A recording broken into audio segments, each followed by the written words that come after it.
Hey, what is up, drummers? My name is Daniel, and I am happy that you're here once again for Drummer Daily. If you're a drummer, this podcast is for you. Hey, so I hope you enjoyed the last episode that I posted, which I know was a little bit different format, where I walked through a little bit of drum tracking and kind of adding some stuff in a recording program. I know if you're listening to this podcast, there were parts of it that probably weren't as helpful through audio as they would have been through video.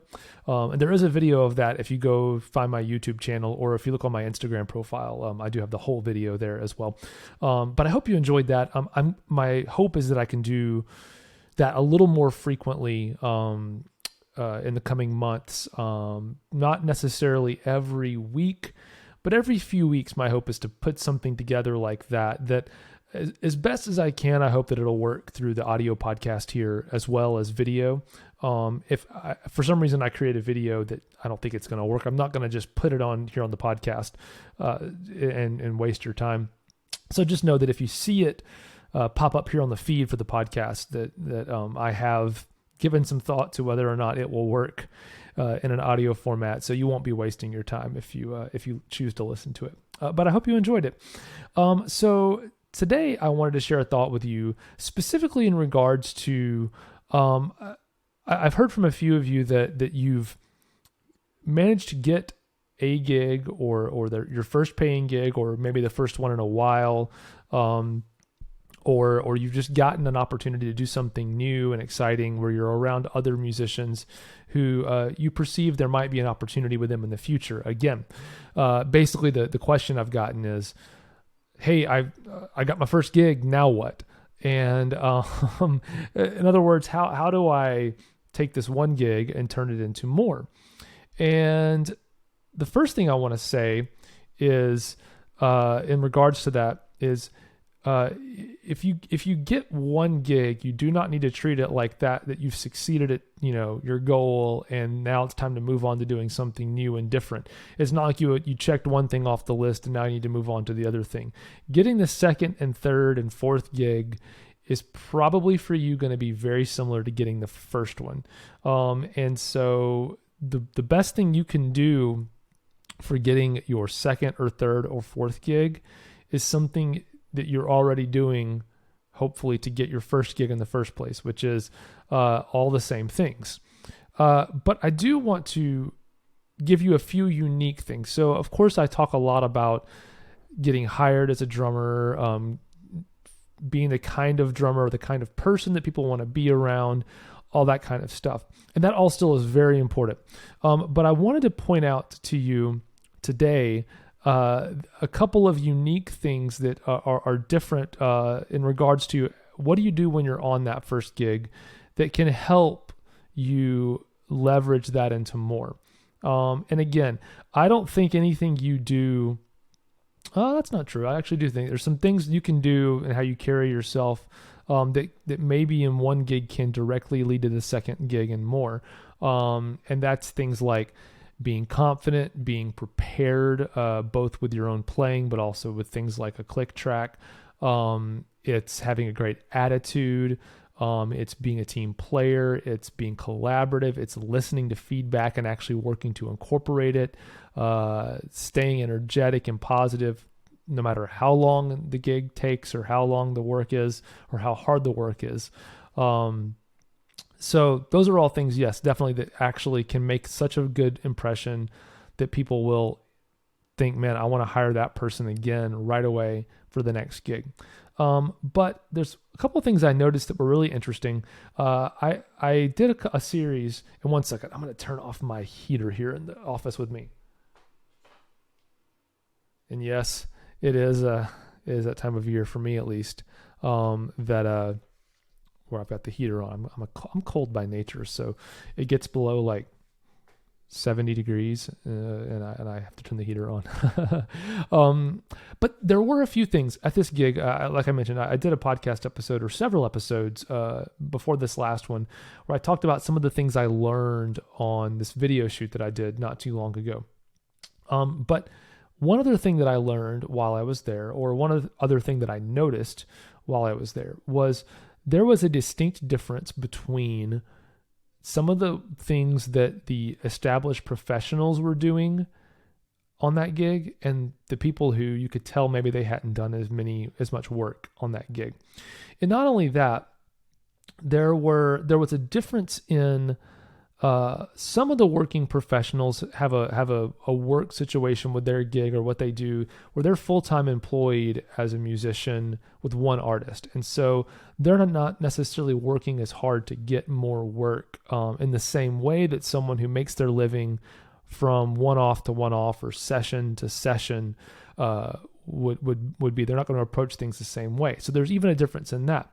So the idea of getting a salary from one artist ongoing is becoming more and more rare these days. So I'm not going to talk about specifically pursuing that on this episode. I'm going to talk about the other people, the ones who are just freelance professional musicians, and they, play this gig, but then tomorrow they've got a session, and then the next day they might be playing something else. It's always different. What are those people doing? Well, one thing that I noticed is they were very genuinely coming around to introduce themselves to everybody else. They might seem simple or small, but when there's a large group of people, you have to be bold and say, "Hi, my name's so-and-so. What's yours? Good to meet you. Looking forward to working with you today," or whatever. Just being courteous and kind, but a little bit proactive. So that's something I noticed all the professionals doing. And of course, these are all things that I did too. Number two was not being shy about playing your own instrument. It can be tough at first when you start, especially as a drummer, being loud about the first, kind of getting warmed up and getting into it with new musicians you haven't encountered before. But you got to be bold and go ahead and get started. A lot of times, I know for a fact, me and the bass player, I didn't know the bass player personally before this gig, this video shoot, but I knew other people who knew him, but we both I think we did more talking through our instruments and having fun, goofing off in between takes than we did actually talking to each other.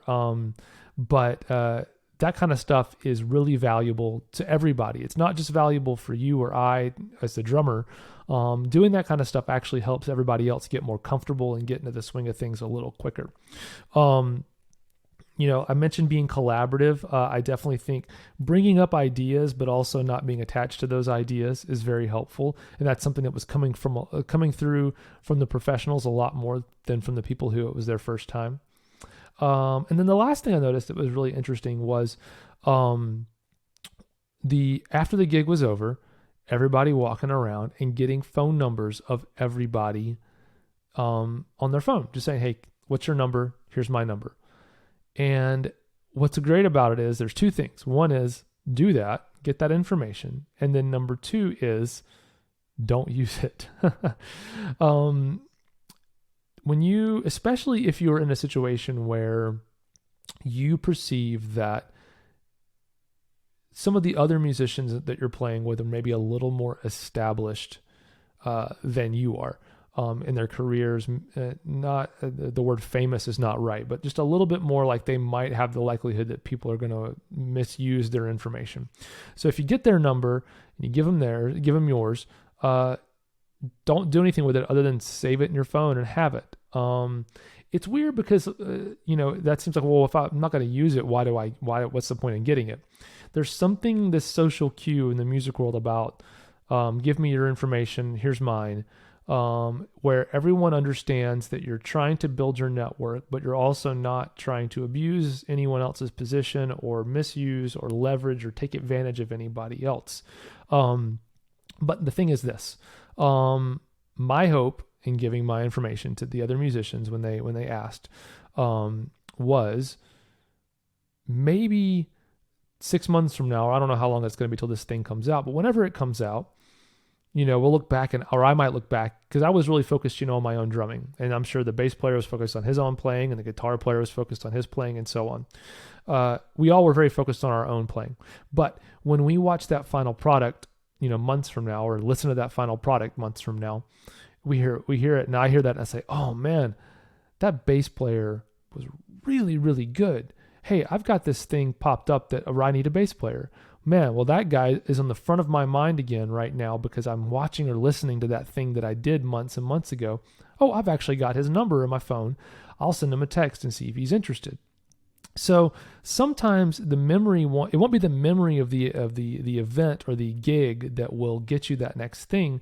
It's the actual like recording of the thing or some other thought, some random thought. It's kind of like, you know how you get credit card offers in the mail all the time, or at least I do, and they're always like, you're pre-approved for this much money or whatever. And in my day job, I do marketing sometimes, or I do marketing, and sometimes I use this analogy, which is, why do credit card companies send those things out when almost all the time, everyone I ever talk to, they always say, yeah, I just throw those things away. They go straight in the trash. And I do the same thing. Well, don't you think that the credit card companies wouldn't be sending them out if that was actually true of everybody? And it's not true of everybody.